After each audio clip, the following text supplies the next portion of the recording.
There is another thing I wanted to talk to you about that I recently heard you mention on a video about the moon. Could we talk about the moon?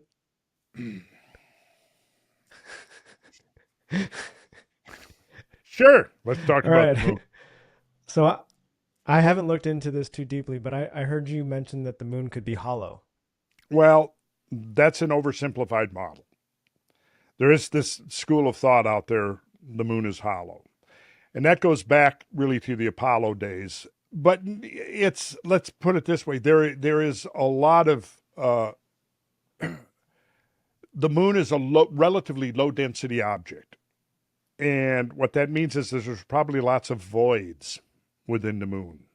That's very likely. That might be, to me, the best way to explain the nature of the moon. And I guess I could go ahead and pull up a few things here that we could look at. Yeah, this looks good. So, but if we talk about it, Mark, it's not going to be hidden anymore, is it? When you are deciding to walk the path of knowledge and you're going to penetrate the ancient mysteries, the first admonition imposed upon you is this. What's he doing there? What's going on in this image? I see an RC. Is that for Randall Carlson? No, that's just a coincidence.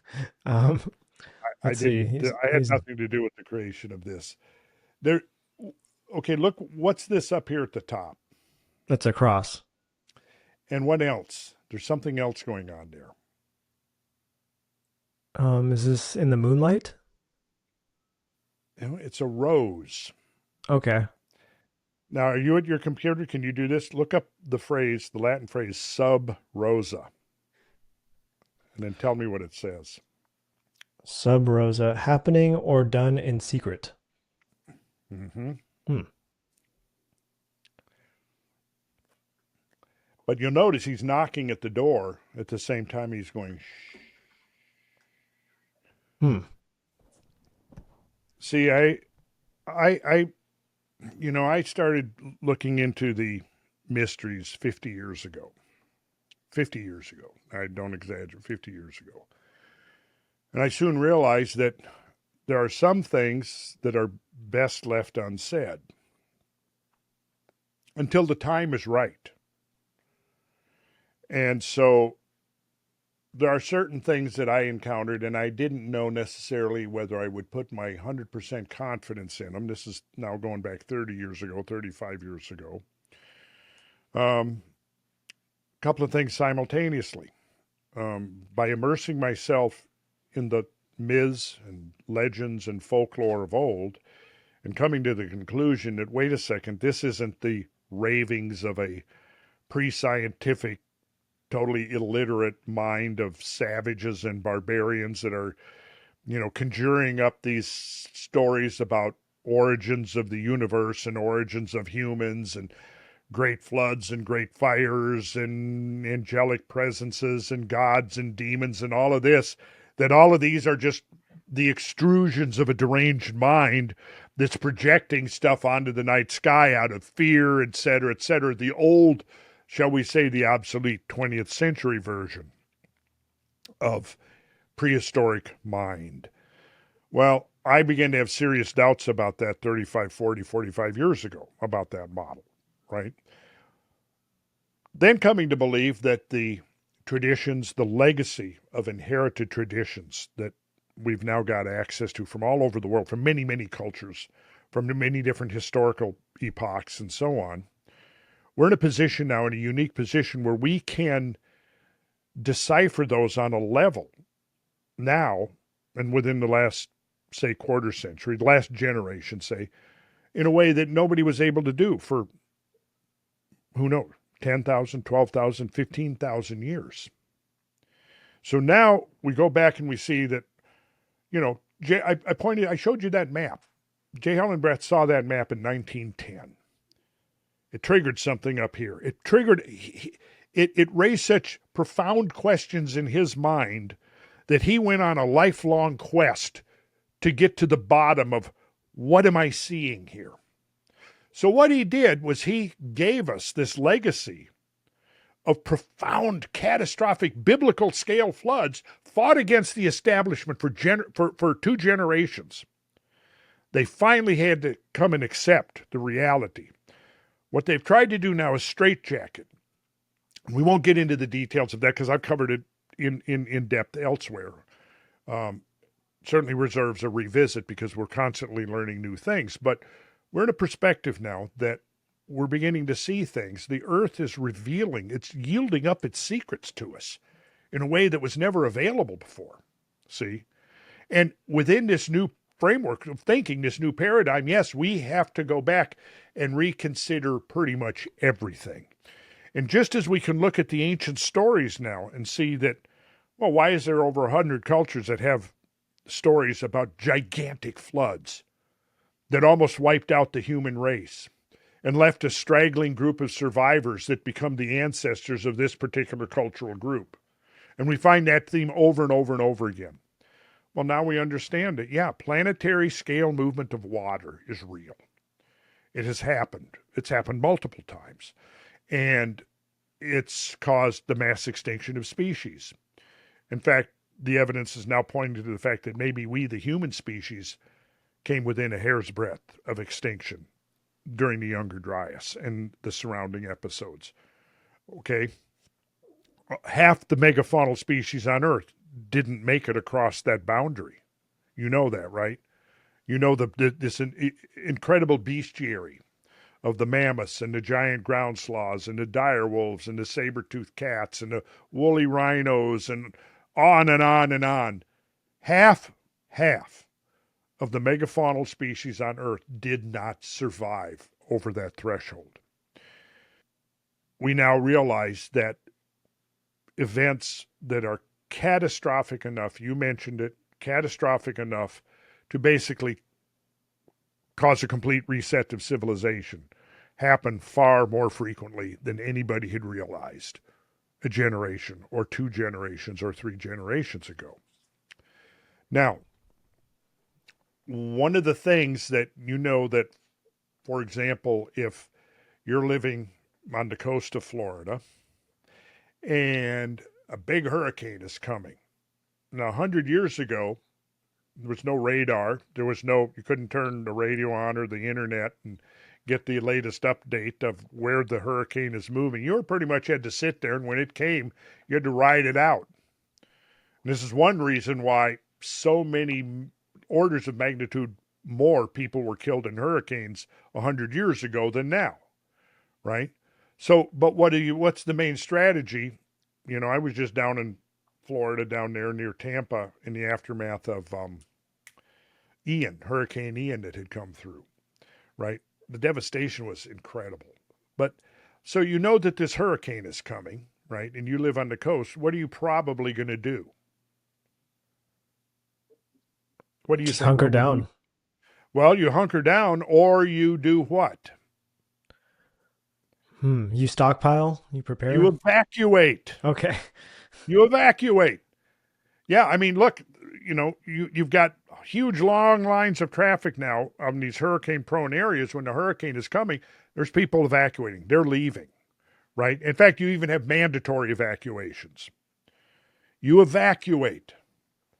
Important point. Yet you could hunker down.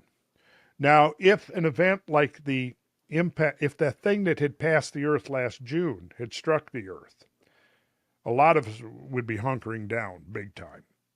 There would have been no place to evacuate to, right? But if we knew with enough precision where the impact was going to occur, yeah, and we had enough time. But can you imagine you got a 2 week lead and now you've got to evacuate an area that's the size of Texas in 2 weeks? That's going to be a daunting task. Absolutely. So, but what do you do if you're faced with the prospects of a global catastrophe?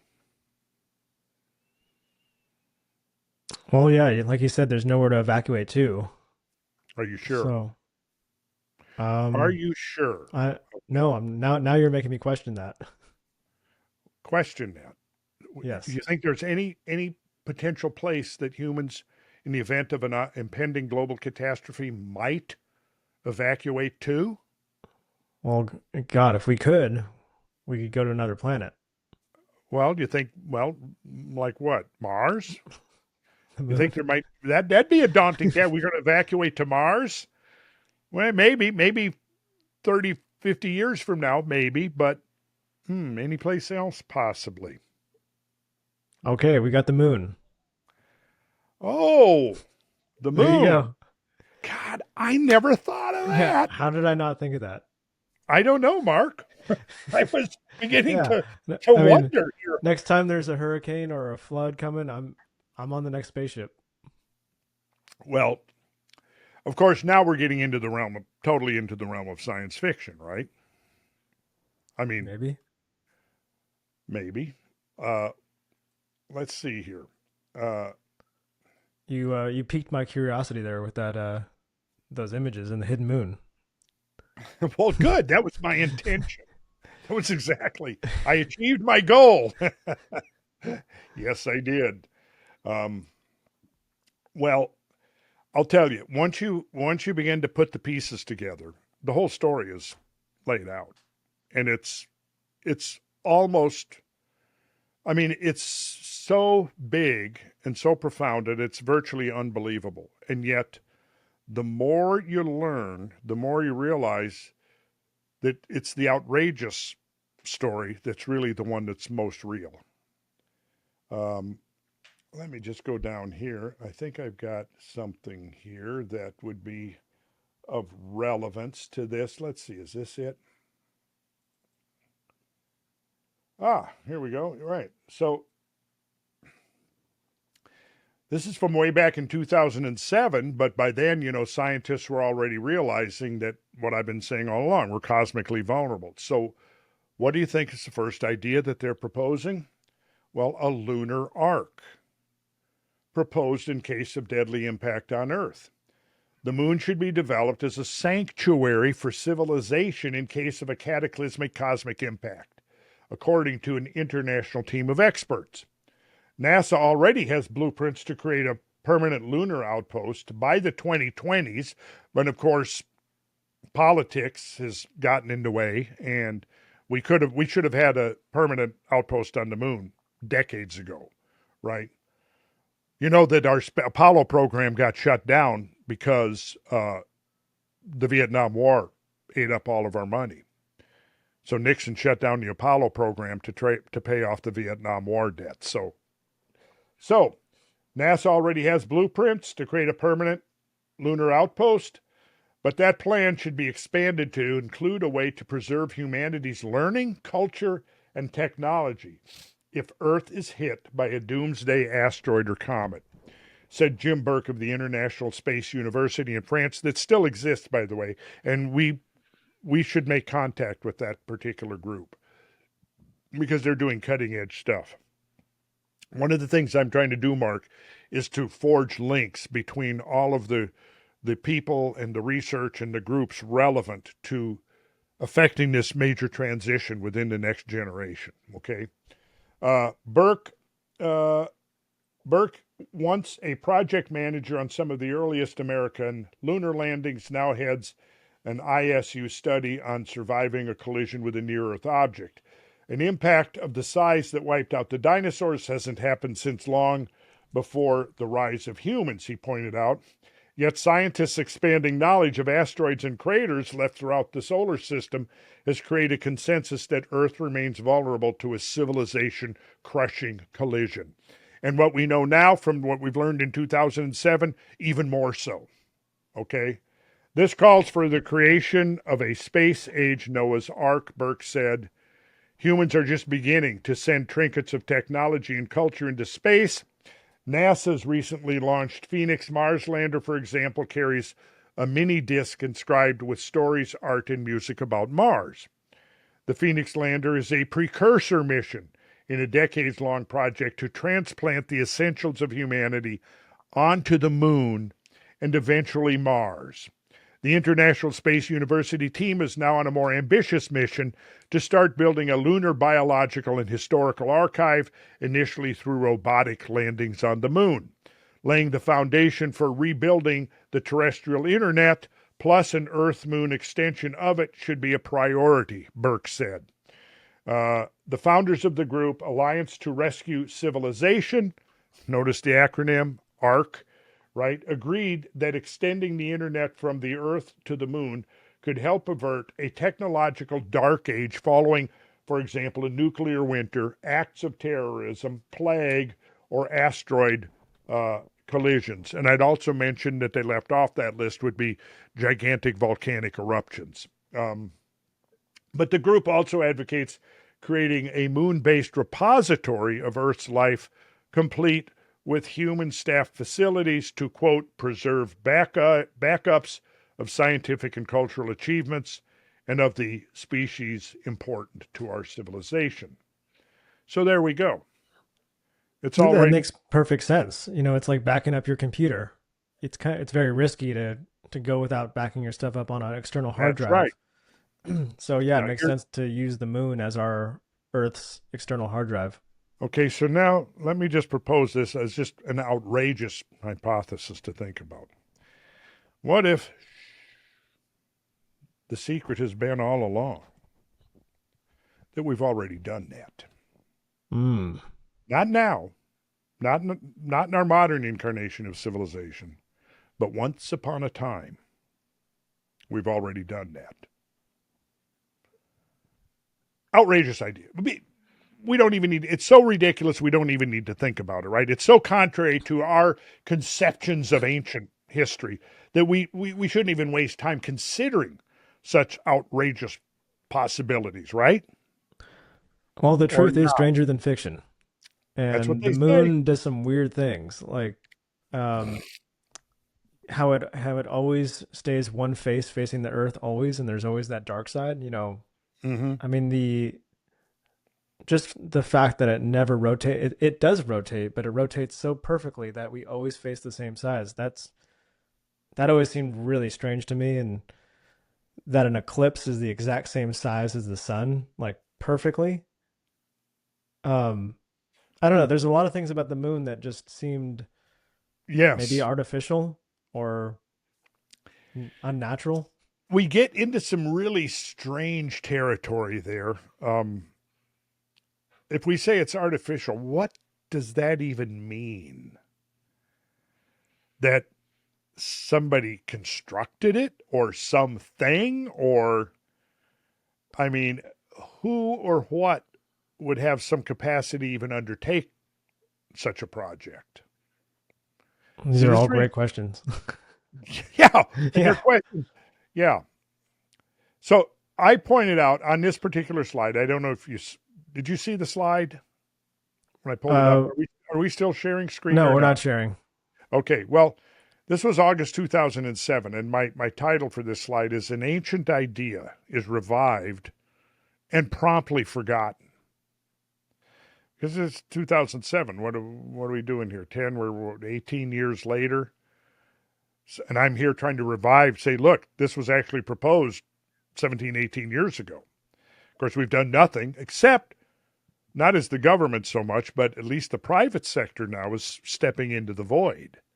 And I'm like 100%, 110% behind the private sector space programs. And I want to see NASA revived, not because I have any particular affinity for government programs, but I believe that the imperative on us now is to make this transition to a cosmic civilization as quickly as possible. And I would like to set out a goal of saying one generation.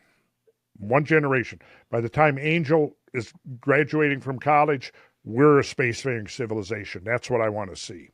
Awesome. Yeah. And but yeah, there's you brought up some interesting questions about the moon, and some of this stuff gets really technical. Um, in this particular program that I've got here, I've come at it from two perspectives. One, the scientific perspective, and then the other, the traditional, which is the accounts, the legends and stories about the moon and moon gods and moon goddesses and so on. And so, what I find though is that those two narratives, which one would think from conventional framework of thought would be completely separate, following their own paths, right? I suggest that they're doing this.